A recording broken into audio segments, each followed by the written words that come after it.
I've learned so much from being there. But now here in Houston, I'm able to kind of start this new chapter, and I'm excited about it. Russell Westbrook is now a Houston Rocket, and Kevin Durant is already talking about it. What he said brought back one of the most wild relationships in NBA history. These two guys built something amazing together. Then they tore it apart in public. Now they are slowly finding peace. And soon they will be teammates again for the first time in almost 10 years. Stick around because you need to hear this whole story. But first, let's talk about what this signing really means. This is not just some normal trade. This is the newest chapter in a story that never really stopped. It's a story about 8 years of greatness in a small city that nobody expected much from. One summer that blew everything up. Years of public beef that the whole league watched. And a slow, messy road back to respect. That is why Durant's words matter so much right now. To get why this moment feels so big, we need to go back to the start. Let's rewind. The Oklahoma City Thunder were not always great. They moved from Seattle back in 2008 as a young, shaky team. People doubted them hard. Could a small market like OKC ever hold on to real stars? Could a team born from a messy relocation ever become special? Nobody saw what was coming next. Kevin Durant was already known as one of the smoothest scorers ever. Tall, quick, and almost impossible to stop from any spot on the floor. Then Russell Westbrook showed up in the 2008 draft, and everything changed. Durant was calm and precise. Westbrook was raw fire and pure speed, playing every single possession like it was do or die. On paper, these two styles shouldn't have worked. On the court, they were nearly unstoppable and impossible to look away from. OKC blew up fast. The Thunder turned into real contenders within just a few years. Durant grabbed scoring titles and an MVP trophy. Westbrook grew into one of the most explosive point guards the league had seen in ages. Together, they took a small city to a level of fame nobody thought possible. The fans fell in love hard. And then James Harden came off the bench, giving this team a third all-star weapon. This wasn't just a talented team. It was a nightmare matchup for every single defense in the league. And since they were all so young, everyone thought their best days were still ahead. Durant and Westbrook's 8 years together in OKC are one of the greatest superstar runs in modern basketball. Division titles, deep playoff runs, national attention that small markets almost never get.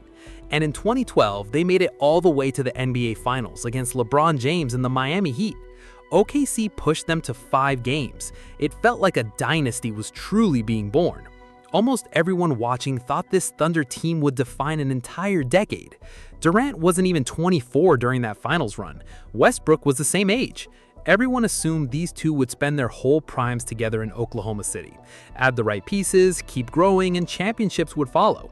The ceiling looked endless. The city believed it. The league believed it too. For 8 straight years, everything pointed one direction. What made this duo so hard to beat was how differently their games worked together. Durant could score from anywhere, anytime. Mid-range, deep threes, driving to the rim, it didn't matter. He was one of the most unstoppable scorers the game had seen in years. And Westbrook brought a totally different kind of problem. He wasn't a guy who needed the offense to flow through him slowly. He turned defense into fast break offense before teams could even set up. He attacked. He pushed pace non-stop. He turned missed shots into thunder dunks through pure hustle. Teams could slow one of them down for a few minutes. Nobody could stop both of them for a whole game. Teams tried for 8 straight years and kept failing. Then came the summer of 2016, and it all fell apart fast. OKC had just pushed the record-breaking 73-win Golden State Warriors to the edge in the Western Conference Finals. They were up 3-1. One win from the finals. Then the Warriors won 3 straight and stole the series. It was a brutal collapse, the kind that usually brings a team closer together. Instead, it triggered something nobody saw coming. Kevin Durant announced he was leaving OKC to join the Golden State Warriors. He wrote it out carefully in the Players Tribune, but no careful writing could soften the blow to Oklahoma City, to Westbrook, or to every fan who believed in this team. The reaction was massive, and not just because he left, it was because of who he joined. He didn't leave the struggling team for a bigger market. He joined the exact team that had just beaten him after he was up 3-1. He joined the roster that already had 4 All-Stars and had just set the wins record in league history. He walked away from the franchise that drafted him, built around him, and put his name on their arena. He left the city that loved him since he was 19 years old. The basketball world exploded. People argued about his legacy and what it meant for the league for months, but none of that noise mattered as much as what was happening quietly between Durant and the man who sat next to him in that locker room for 8 years. What hurt Westbrook most wasn't the decision itself, it was how he found out. Westbrook later said he learned about it the same way everyone else did. There was no real heads up, no proper goodbye. After 8 years side by side, through playoff battles and long road trips, it ended with barely more than a text message. Durant admitted it himself. He said their friendship would never be fully the same again. That wasn't PR talk, that was the truth. And Westbrook never pretended it wasn't. The fallout lasted for years. Every time Durant's Warriors played Westbrook's Thunder, it became a huge event. Cameras hunted for every glance and every interaction. Westbrook played those games with real fire. Everyone could feel it was personal, and he wasn't hiding that he hadn't forgotten.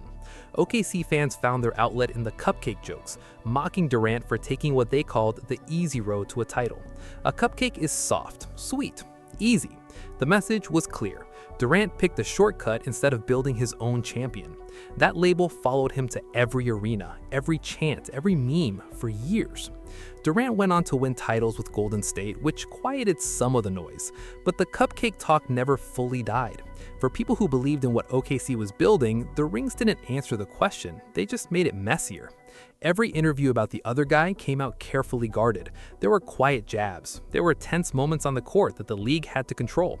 Reporters and broadcasters hunted for any sign of leftover anger in every replay and every glance. Two men who used to be inseparable, who won and lost together for 8 years, were now stuck in a public feud that neither one could fully escape. Because underneath it all, something was still unfinished, and only they truly understood it. What made this whole thing so gripping wasn't just the anger, even though the anger was real and earned. It was that underneath every harsh word was 8 years of history that can't just be built overnight. Two young men who grew up together in that locker room through playoff losses and grueling road trips and the daily grind of a long career. That kind of bond doesn't just vanish because of one hard decision. It gets buried under hurt and pride, but it never disappears completely, and eventually, it always comes back up. And Westbrook made sure the world remembered exactly what got left behind. The very next season, without Durant, he had the best individual year of his career. He won MVP in 2016-17. He averaged a triple-double for an entire season, only the second player in history to do that. He did it on a team that just lost its best player. He did it while carrying an entire city's heartbreak on his back. That season wasn't luck, that was a man turning pain into history. As time passed, the anger softened. Durant won 2 titles with Golden State, proving what he was chasing was real. He moved to Brooklyn, then Phoenix, then Houston before the 2025-26 season in a huge trade. Westbrook went to Washington and put up big numbers, then the Lakers, then the Clippers, then Denver, where he quietly rebuilt his value and helped push the Nuggets deep into the playoffs. Over the years, both men started talking about each other differently in interviews, not rewriting what happened, but sounding like two grown men who had truly made peace with it. Then everything lined up almost perfectly. Houston lost Fred VanVleet to a torn ACL before the season even began. A roster spot opened up. Westbrook, who turned down his Denver option hoping for something better, was still unsigned weeks into free agency. Reports say the Rockets quickly stepped in. Westbrook was open to a minimum deal. He wasn't chasing money or the spotlight. He wanted a team that truly needed him. Houston offered something bigger than cash, a real shot at his first championship, next to Kevin Durant, on a young roster that already had one of the best net ratings in the league last season. Westbrook's energy, leadership, and hustle made this move an easy yes for everyone.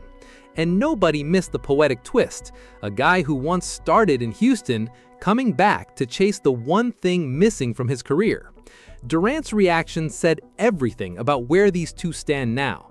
On the Up and Adams show, he didn't dodge or use careful, safe wording. He came right out and said it. He called Westbrook a legend. He said Westbrook still deserves to be in this league. He said it would be awesome to have him in Houston. Think about that against everything that came before. The cupcake chants, the icy interviews, the trash talk. This isn't a man still stuck in 2016. This is someone who moved past it and found real respect for what they built and who they both became. What Westbrook brings to Houston is not the same MVP-level force from Oklahoma City. He's a different player now, and in some ways, exactly what this young Rockets team needs.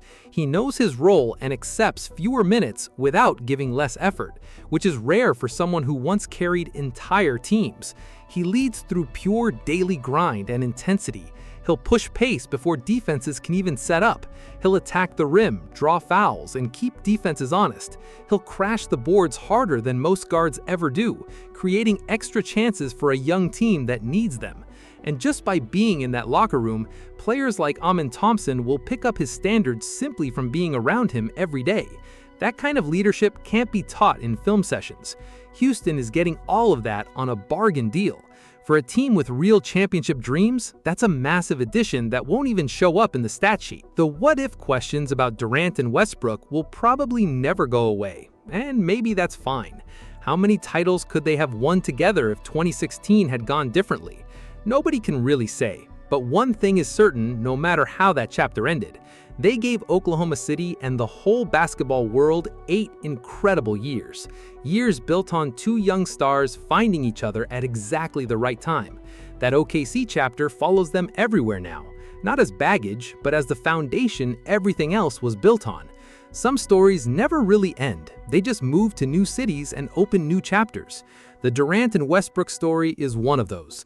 It started in Oklahoma City with two young guys full of promise.